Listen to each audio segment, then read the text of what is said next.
Good afternoon. My name is Richard Burke. I'm Executive Director of Western Liberty Network, and I would like to welcome you to the latest in our ongoing series of Saturday afternoon 1 p.m. trainings.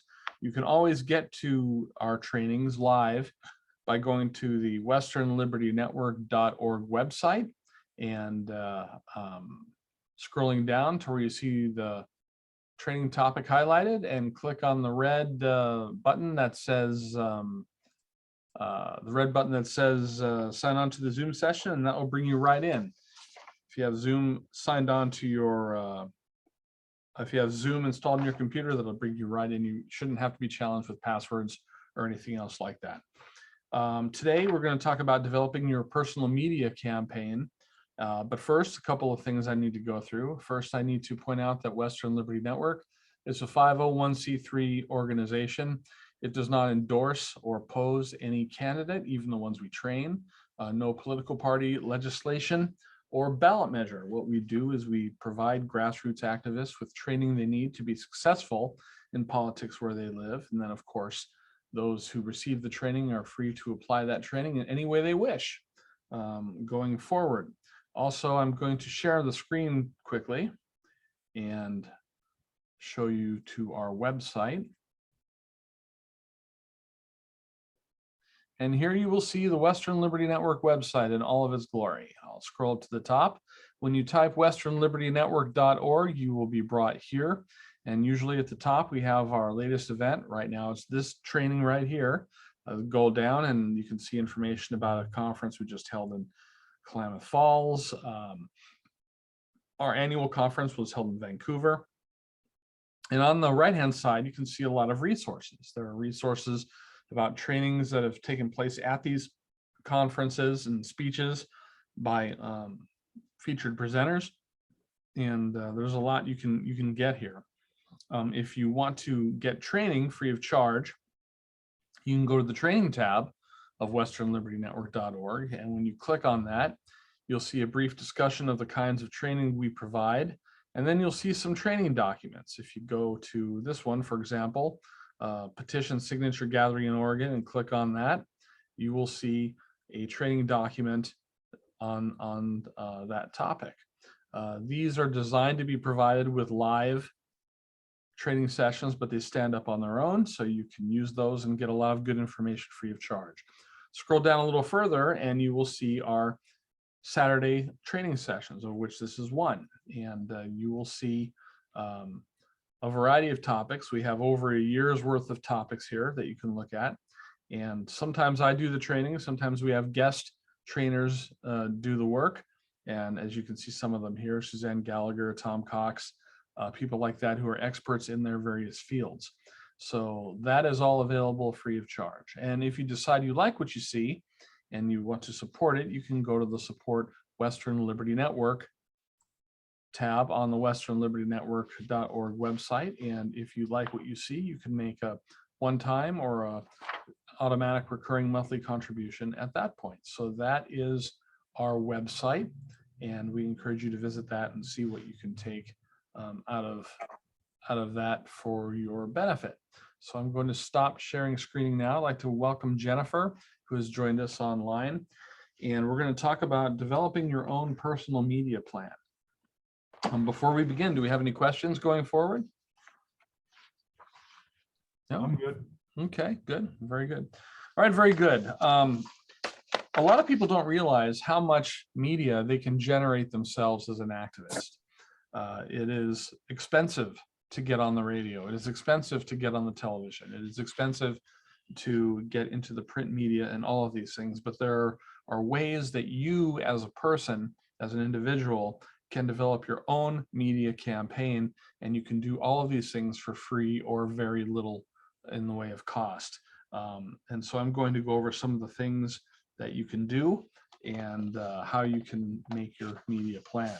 The first thing I recommend that you do is get a blank piece of paper and a pen and get in front of your computer where you can look at the World Wide Web. And what I would immediately do is begin writing down all of the newspapers that serve your area. If you're in my area, for example, you would want to look at the Oregonian, you'd want to look at the Tigard Times, you'd want to look at the Portland Tribune, you'd want to look at the Salem Statesman Journal. I'm sure that wherever you live, there are probably 3 or 4 papers that serve your area. I would also write down the names of all of the radio stations that have a talk show format. One of the largest ones that covers the state is KXL Radio. They cover the state through a number of affiliates. The Lars Larson Show is best known on that station. Also, KSLM Radio, they do a lot. 1190 KEX does a lot. I know KJDY out of John Day. There are several radio stations that you'll be able to use, AM and FM, and take a look at those. If you are in a larger area, take a look at the television stations that you have. There's one in Medford, there's one in, of course, KATU in Portland. A lot of these places, they will offer opportunities for people to go out there and air their views. They generally put them early in the morning on Sundays, but they are there, they are available, and you can use them. So what you're going to want to do first is just simply write down all of the media outlets you have. And you can add social media to this as well. If there are blogs that you listen to or comment on, or if there are groups on Facebook that you participate in, all of these things, whatever it is that you participate in social media, if you're a member of any email lists, go ahead and write it down. Put it down in the left-hand column of your page, all of the media outlets that you can find. Then on the right-hand side, write down all of the ways in which you can reach them. For example, on the Tigard Times, you can write a letter to the editor, or you can offer what's called a soapbox. Basically, it's a 300-word op-ed piece. And there are email addresses that you can send them to. If you go to the Tigard Times newspaper or community newspapers, you can edit those. Let me go to one real quick, and I'll show you what I mean. I'll go to the share screen again. And what I'll do is I'll type up here in the search bar.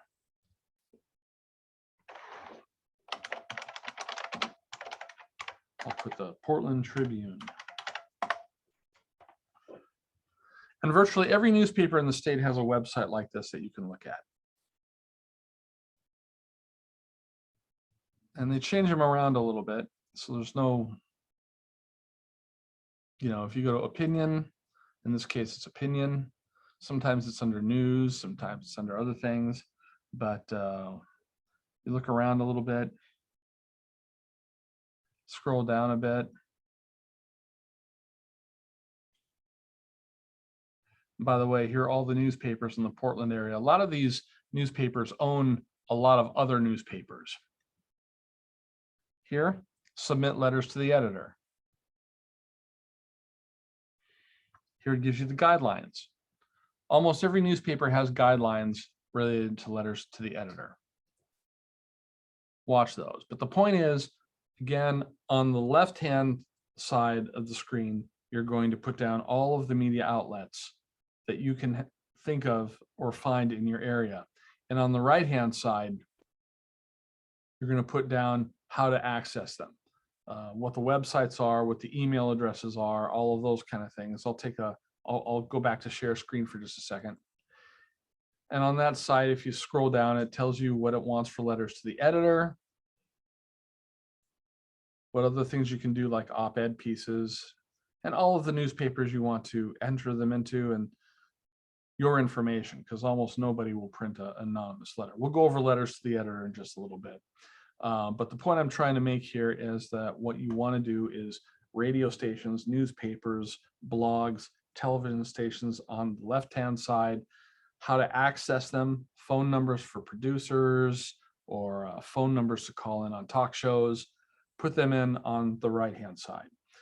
And then after you've done that, what you're going to want to do is put together a calendar. How often are you going to hit these things? Now, there might be, let's say you're working for Joe Blow for Congress, just as a fictional campaign. You decide you like Joe Blow for Congress, you want to help them get elected. What you're going to do is do a personal media campaign for them. And so what you might want to do is call the Joe Blow for Congress campaign and ask them what their main talking points are, what the main messages are that they want to get across.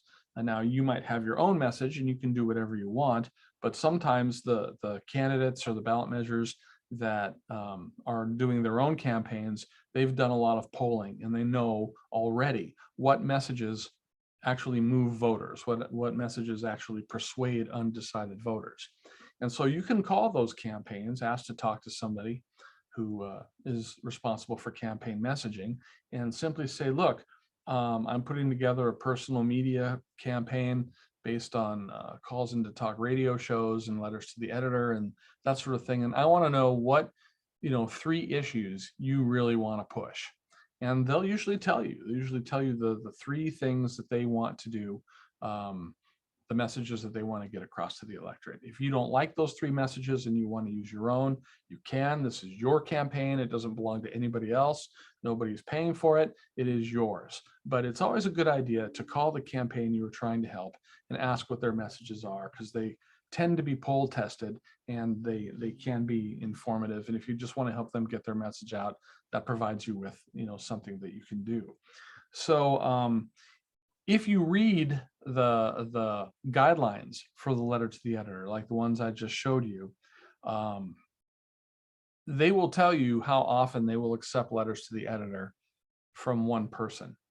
And so you want to plan it out. If you have a month before the election, like right now in the primary election is on May 17th. So you've got something like, 7 weekends, 7 useful weekends between now and then, 7 useful weeks.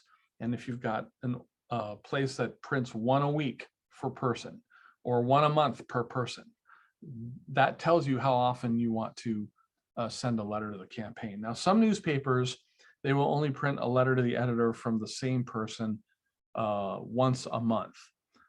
Others are once a week. It depends on the situation. But in these cases, if you want to get your messages out and you've got more than one thing you want to say, get some friends together and have them submit letters to the editor. You can write them, but have them attach their names to them, of course, if they agree with what you're writing, and submit them that way. But the point is, you're going to take a calendar. Now that you've got one piece of paper with all of your media outlets on the left and all of the ways to access them on the right, you're going to have a calendar and you're going to say what message you want to project in what letter that will be provided to the newspaper on what day. You'll do the same thing for talk radio. For example, Lars Larson has what they call First Amendment Friday. You can call on Friday afternoon and you can get 30 seconds to say whatever you want. We'll talk about what to say in just a minute, and we'll talk about what to write in a letter to the editor in just a minute. But you're going to want to, plan out when you want to get these messages out, when they're going to be on the air, when the publishing dates are. All of these things are available on the websites of the radio stations and the newspapers that you're going to be dealing with. With television, it's a little harder and it's a little trickier. But what you can do is look and see if they have a program, like KATU in Portland has something called Your Voice, Your Vote, where people can sometimes put their opinions on the air about what they want to talk about. A lot of television stations offer similar things. They're required to by the FCC to do public service work, and they often do that by allowing you to watch or to put messages out, and they usually air it, early Sunday morning or something like that. It's not a great time, but it's there. There's also another thing that you can do is you can go to public meetings of various boards where the meetings are televised on public access television and cable.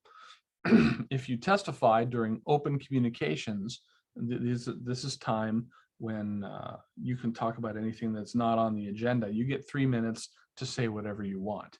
And I'll go over that in just a second. But anyway, the concept I'm trying to get across here so far is that you're going to put together all of the outlets of media that are accessible to you. Again, the newspapers, the radio stations, the television stations, the blogs, and social media outlets that you deal with. On the other side, you're going to put down how to contact all of the people in the radio stations, what the call-in numbers are, how to send in emails, what the websites are, those kind of things. So you have that at hand. You're going to have a calendar where you're going to, after discussing with the campaign what the messaging is, or coming up with the messaging yourself, you're going to want to put on the calendar these various outlets. I'll send a letter to the editor once a week, first under my name, maybe the second or third under the names of friends of mine. I'll call First Amendment Friday every Friday, and I'll talk about these particular points. You're going to have various media outlets on the calendar, on the dates that you want to send or transmit the message you're talking about, and you're going to have on the calendar what the message actually is. And then you've got the outlines of a personal media campaign. This is not to be scoffed at, despite the media outlets that you're dealing with. Everybody knows that somebody like Lars Larson gets reach, all over the state, and that commercials cost a lot of money. But if you get on First Amendment Friday and you get 30 seconds to talk about your candidate, that's a very expensive commercial if the campaign had to pay for it themselves. With regard to letters to the editor, not a lot of people get newspaper subscriptions anymore. A lot of people still do, but not as many as used to. But the ones that do are very high percentage voters. You can bet that if they get a newspaper related to their communities, to their doorstep every day or every week, that they're very, very likely to be among those who vote. And in a primary election where turnout is lower, that means a lot. That's going to have more impact than even a general election. Obviously, if you're on TV, even if it's on Sunday morning at 2 a.m., there are people who see it. And if you talk to a local board, like if I go to my Tualatin Valley Water Commission and it's on public access television, not a lot of people watch public access, but again, some do. I remember once when I was watching a parade in downtown Beaverton, I had been a commissioner on the Tualatin Valley Water District for a while, and Ronald McDonald went by on the McDonald's float, and he pointed at me and said, "Hey, you're that commissioner guy," recognized me from public access. And what that told me is that not a lot of people watch it, but some people do. And the ones that do are people that vote. So again, it's outreach. It's just getting your point out there, projecting your message out there all the time. I'm going to go into the content of letters to the editor and phone calls in just a minute. But before I do, are there any questions or comments before I go on? Nope. Yeah, I put one in the chat. Yeah. My question was on the letters to the editor. If they pick your letter, how do you know? Do they notify you, or you just got to buy the paper and constantly look for it? That's a good question, and I see it in the chat. I'm sorry I didn't notice that before. I've got my chat window up now. But it depends on the newspaper. If you send it to like the Wallowa County Chieftain, usually they just print it. The Oregonian tends to call people and confirm that you sent the letter that you said. It's just going to depend on a lot of things, like if they have question about if you really sent it, if the letter's authentic, or simply how busy they are on that particular day. So they often notify you in the larger markets. Sometimes they just print it in the smaller markets. But it's important that, and I'll get to this in a bit, but it's important that when you write a letter to the editor, that you provide your name, your address, your phone number, and your email address. Okay. They will not print anonymous letters. Almost no newspapers will print anonymous letters.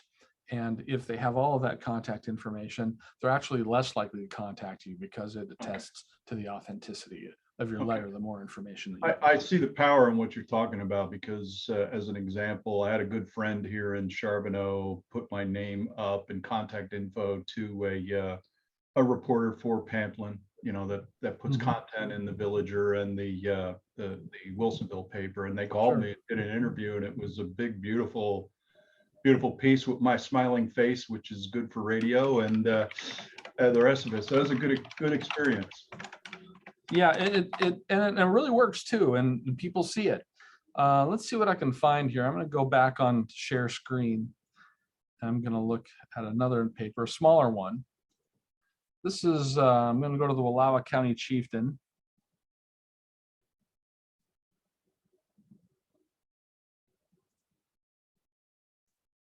Okay, it wants me to subscribe. I'm not going to subscribe. but opinion, they'll have their opinion pieces. Submit a letter to the editor. Here you go. And here you provide your name and information and you type your letter there. In these cases, when you type your letter, I would do it on a different document, like a notepad or Word or something, and then transfer it over when you've edited it. Sometimes within the box here, the editing facilities aren't that great. But even this little paper, the Wallowa County Chieftain, they have ways to conveniently provide a letter to the editor very quickly. Okay. Now, letters to the editor, they tend to get printed more often if they're very short. And if you make a very short letter, you're more likely to get published and the newspaper is less likely to edit or chop up your letter. I try to encourage people to do letters to the editor like this. First, tell them what you want them to do. To the editor, I write this letter in support of ballot measure 10, 10 being a fictitious ballot measure. Okay, so you tell them in your first sentence what you want them to do. I write this letter in support of ballot measure 10. The next sentence, you put down one and only one reason why. Okay, and that might be ballot measure 10 would encourage the options of children wanting to attend different schools. We need that diversity in our community, or something like that. Something, in this case, it would support school choice, something like that. So you've got your first sentence, what you want them to do. Your second sentence, one reason why. The third sentence, repeat what you want them to do. For this reason, I recommend that everybody vote for ballot measure 10. Sincerely. And then the fourth thing you do is you put your name, but not just your name. Put some kind of title down. Something that says to the newspaper editor and says to the reader that your opinion is worth listening to. It might be precinct committee chairperson, precinct 501, or something like that. Or it could be I am a soccer coach, or I am a member of the local Kiwanis Club. Whatever, member, comma, Kiwanis Club. All of those sorts of things are all good. But what they do is they tell people that you know others. It tells people you are connected in the community. So if I put down sincerely Richard P. Burke, people might say, so what? Who the heck is Richard P. Burke?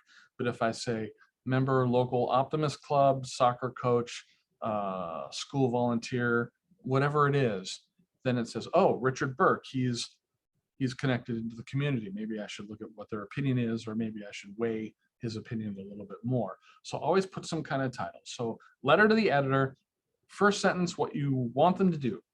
Second sentence, one reason why. Third sentence, tell them what you want them to do. Fourth, put your name and some title that tells people that you are connected and active in your community. That is the best formula for a letter to the editor. It is very short, and short letters get published better or more often than long ones. Also, they get read. Most people read the first paragraph of a news story. Most people read the first paragraph of a letter to the editor. So something that's very short is going to be more likely to get read. If you have more than one idea you want to express, again, write multiple letters at different times, or write letters for friends who agree with you and have them submit it under their name, and have several ideas out there at the same time. And you're going to be more likely to get published. You're going to be more likely to get your message across. Any questions on that? A lot of people, go ahead, Glenn, you had something? No, I was just saying no, sorry. Yep. A lot of people like to write 3-4 paragraphs for a letter to the editor. Occasionally they'll get published, but often they don't. And often they don't get read because people generally read the first paragraph of things. So keep it very short. When it comes to talk radio, it depends on the host that you are dialing into. Let's say I want to dial into Lars Larson about Joe Blow for Congress.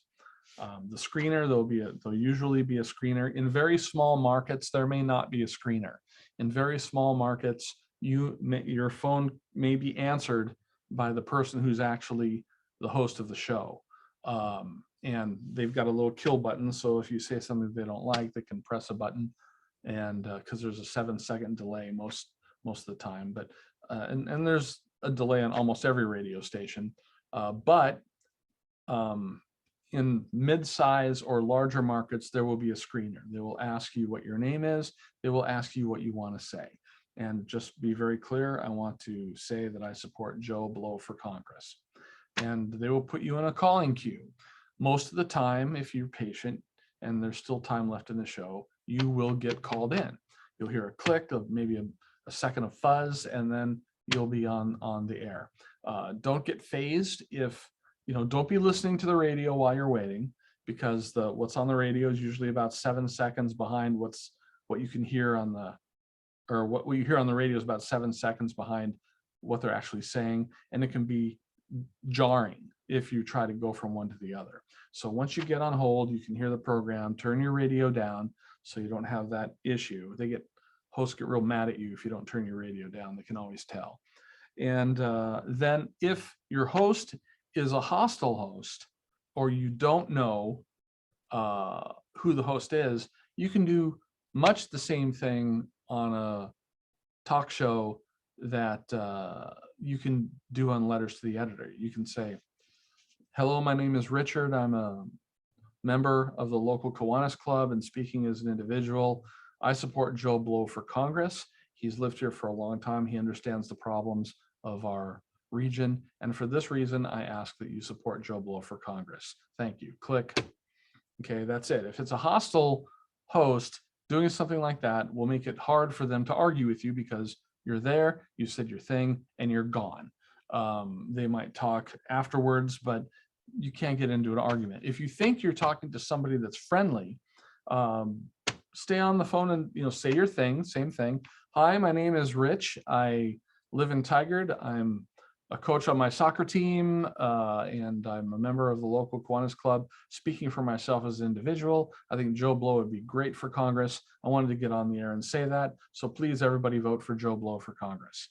And if it's a friendly host, they might ask you to go back and forth a little bit, and that's okay. Just banter, but get those points out right away. Get those things out right away. And you've just bought a radio ad for your campaign, or for the campaign that you care about, or you got a newspaper article for the one you care about. It's interesting, the opportunities that will arise. As you get better at writing letters to the editor, you can start doing things like writing op-ed pieces, or some newspapers call them soapboxes, 250 word articles that will sometimes get printed. If you print good letters to the editor that get published frequently, it will not be unusual for you to be asked to write a soapbox or a letter to the editor, but you can get good at this. Television is a little bit different. Television is, you're going to get, if you get to speak at all, you're going to get 5 minutes to say your thing. And this is where having messaging from the campaign you're trying to help can be really helpful. You can come up with, call the campaign and say what 3 points are important to you, write them down, and come up with a 5-minute speech that, again, says who you are, that, not just your name, but who are you, that they should care about what your opinion is, what you want them to do, reasons why, this is where the content is, and then end with telling them with what you want them to do. And then say thank you. If you get 5 minutes on television at 2 a.m. on Sunday morning, it's worth doing. If you get 30 seconds on the radio, it is worth doing. If you get 1 paragraph in a letter to the editor, it is worth doing. All of these things would cost the campaign money. And if you get with 3 or 4 people yourselves and you find out all of the media outlets, how to contact them to get published or on the air, what the call-in numbers are, you come up with the messaging of what you want to say, or what the campaign you're working with wants to say. Come up with a calendar when you're going to make the phone calls to the radio stations, when you're going to write letters to the editor and submit them, when you're going to submit them, in the name of your friends, have them submit the letters to the editor. You have a good earned media campaign. And this is something that can augment the paid media campaign of your candidate. If you are a candidate running for an office and you have a limited budget, this is a fantastic way to leverage your outreach budget. You're able to get your volunteers each to do a personal media campaign and coordinate it. You can coordinate it through the campaign. You can actually have a volunteer coordinator dedicated to getting people to do personal media campaigns. That the coordinator can assist them with, providing media outlet information, how to contact the media, what the messaging is, and, provide some sort of a coordinating calendar. So this is something that can be a part of a campaign, or it can be part of an individual's effort to aid a campaign if they're going to do a little bit of wildcatting. But this is a way to get a real bang for the buck, and I hope that helps. Are there any questions? Check the chat. Check the chat. Can you say this in context of a candidate? Let's see. Jennifer, what do you mean by that? Can you be a little more specific? Well, when you were talking about letters to the editor, you were talking about a letter about a bond measure or Right. a measure instead of a candidate. I see. Okay. So in that case, you would say, dear editor, I write this letter in support of Joe Blow for Congress. Joe Blow has lived in the area 20 years and understands the problems of our district and how to fix them. For this reason, I ask that everyone support Joe Blow for Congress. It's the exact same structure for a candidate as it is for a ballot measure.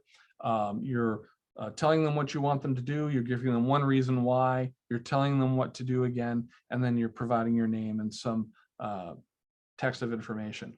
One thing I do want to add is that if you call yourself, when you say who you are and you provide yourself a title, and you might say member Optimist Club, you have to be very careful that you do not come across as representing that club unless you're authorized to represent that club. You want to make it very clear that you are representing yourself, that you are a member of the Optimist Club, but you are only speaking for yourself, and you're not taking it upon yourself to speak for the entire Optimist Club.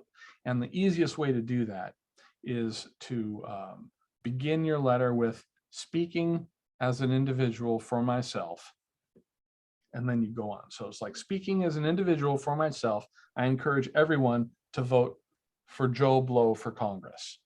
Okay. So I could say, speaking as a candidate for blah, blah, blah. Mm-hmm. You could, yes. If you are a candidate, you can say, dear editor, I am a candidate running for State House District 12, and I have lived in the district for a long time. I understand its problems and what it needs to thrive. And for this reason, I hope everyone will vote for me in the coming election. Respectfully, your name, your title, candidate, district, blah, blah, blah, whatever else you might have to say.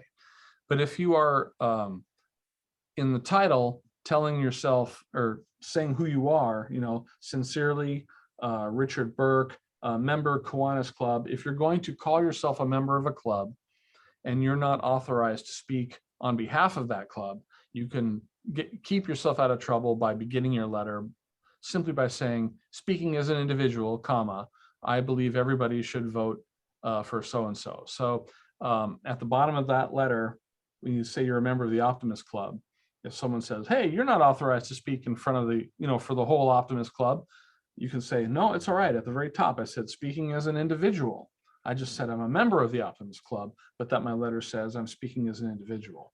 So you're not taking it upon yourself to speak for a club or an organization you may not be authorized to speak on behalf of, but you can still point out that you are a member of that organization and give you credibility. But that is, that's kind of a more than you asked for, but that's how you would do a letter to the editor in the context of a candidate campaign instead of a ballot measure campaign.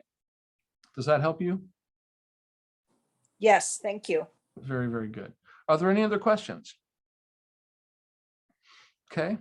A couple of you came in late on the training, so this is being recorded.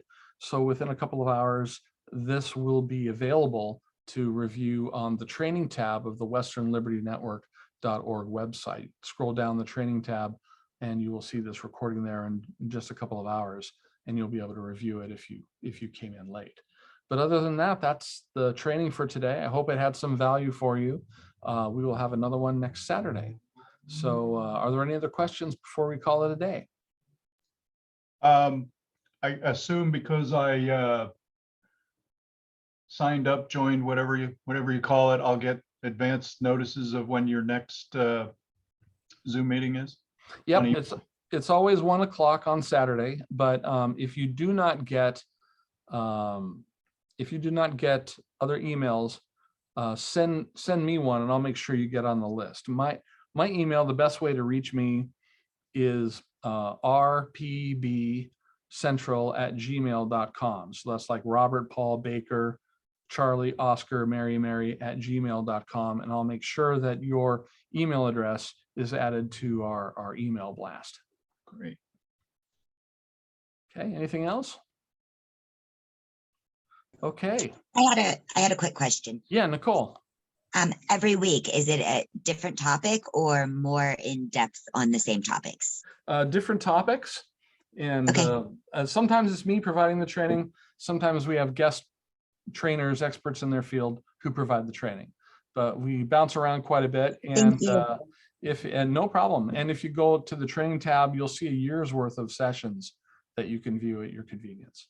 So on to Oh, me. that's great. Thank you. Yes, and good luck on your race for School District 56 and House District. House Districts 56. Oh, even better.